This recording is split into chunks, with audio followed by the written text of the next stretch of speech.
তো PHP conditional statement সম্পর্কে আজকে আমরা আলোকপাত করব। তো পিএইচপি স্টেটমেন্ট কন্ডিশনগুলোর মধ্যে যেগুলো আছে, যেমন আমি এখানে লিখছি, যেমন আছে ইফ স্টেটমেন্ট, হ্যাঁ, তারপরে আছে আপনার ইফ, তারপরে এলস স্টেটমেন্ট, তারপরে আছে আবার দেখা গেল যে ইফ, তারপরে এলস ইফ স্টেটমেন্ট।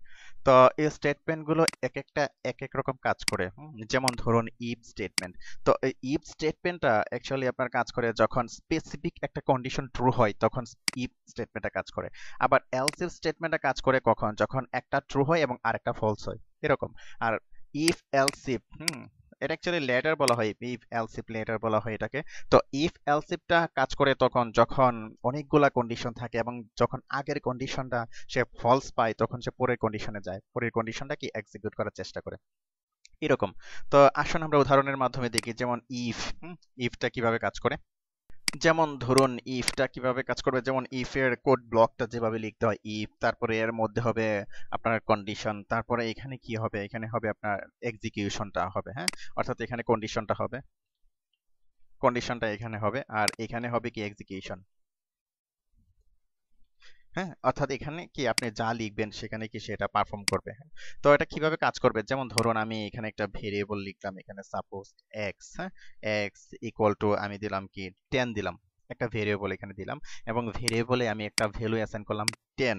তো কন্ডিশনটা আমি এরকম ভাবে দিলাম, যেমন ইফ, ইফ সাপোজ আমি দিলাম এক্স, তারপরে greater than 5, if x is greater than 5, অর্থাৎ কি এক্সটা 5 এর চেয়ে বড় হবে। তো এখানে আমি অ্যাসাইন করেছি 10, তার মানে কি এক্স 5 এর চেয়ে বড়। যদি বড় হয় তখন সাপোজ এটা ইকো করবে এরকম।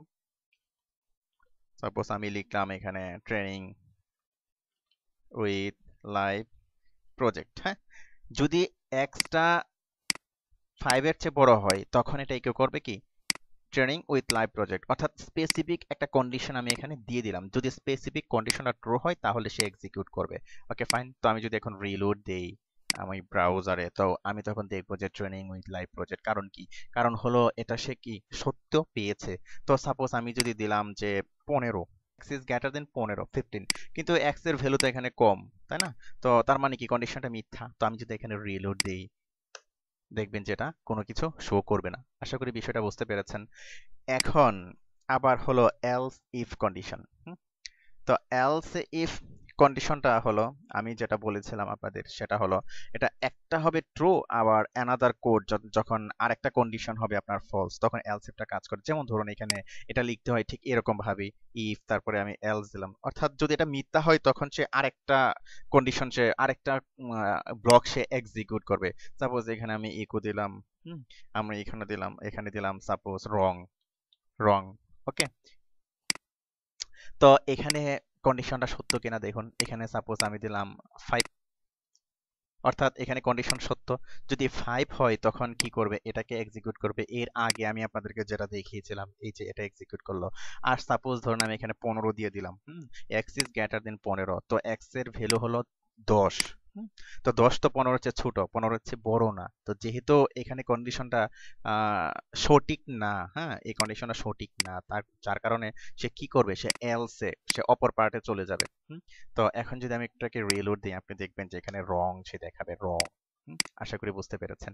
তারপরে আরেকটা আছে আপনার এলস ইফ। তো এলস ইফটা হলো, যেমন আমি এখানে একটা দুটা আমরা কি দেখেছি, দুটা ইফ এবং এলস দেখেছি, ঠিক তেমনি ভাবে এটা অনেকগুলা কন্ডিশন এখানে নিয়ে আসবে। যেমন আমি ইফ দিয়ে আমি এটা লিখেছি, তাই তো? যেমন ইফ দিয়ে আমি লিখেছি if x is greater than 15, যদি হয় তাহলে কি এটা শো করবে, training with live project show করবে। তারপর আবার এলস ইফ, ঠিক এলস এর সাথে সাথে একটা ইফ দিয়ে আবার আপনি ব্রেকেট দিবেন। তো ব্রেকেট দিয়ে আবার এরকম একটা কন্ডিশন আপনি এখানে দিয়ে দিবেন। ওকে, তো দিয়ে দিলেন।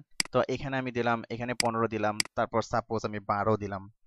যদি 12-র চেয়ে বড় হয় এক্সটা, কিন্তু এখানে 10, এটাও সত্য না, এটাও সত্য না। তো এখানে কি ইকো করবে, সাপোজ এখানে আমি আরেকটা দিলাম, যে সাপোজ এরকম দিলাম, অথবা আমি এখানে লিখলাম যে এক্স ইজ গ্রেটার দেন 15, এরকম দিলাম।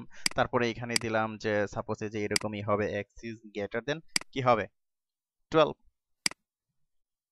ওকে, তারপর আবার আবার আপনি এরকম কন্ডিশন দিবেন এই জায়গাটাতে, এরকম একটা কন্ডিশন দিবেন, এল ইফ, হ্যাঁ, আবার ব্র্যাকেট দিবেন, আবার এখানে সেকেন্ড ব্র্যাকেট দিবেন। তো এখানে আপনি আবার এই যে এরকম একটা কন্ডিশন দিবেন।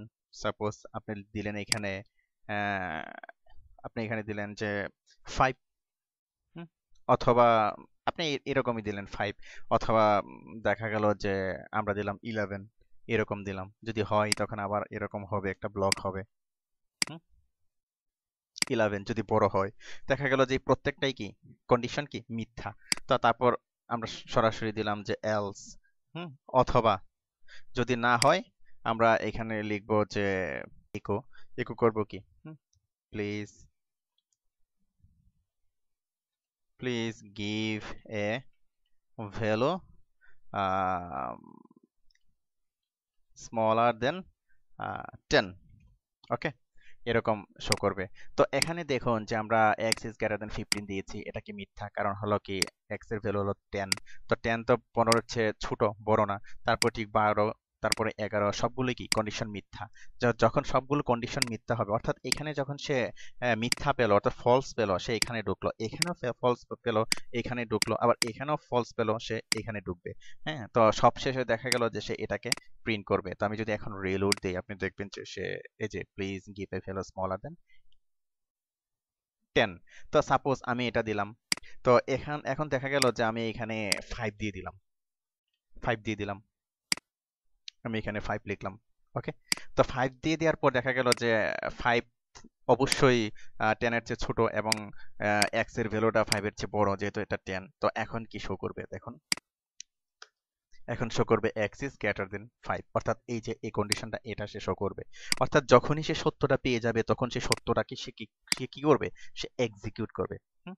তো আশা করি বুঝতে পেরেছেন যে ইফ, তারপরে ইফ এলস, তারপরে এলস ইফ এগুলো কিভাবে কাজ করে। তো ওকে, ফাইন, ধন্যবাদ। তো পরবর্তী পর্বে আমরা সুইচ সম্পর্কে, অর্থাৎ সুইচ কিভাবে কাজ করে, এ সম্পর্কে জানবো। তো সুইচটা অ্যাকচুয়ালি অনেকগুলো কোডের ব্লক এক্সিকিউট করে সুইচ স্টেটমেন্টটা। তো আমরা পরে সুইচ স্টেটমেন্টের সম্পর্কে আমরা আলোকপাত করব। ওকে, ধন্যবাদ।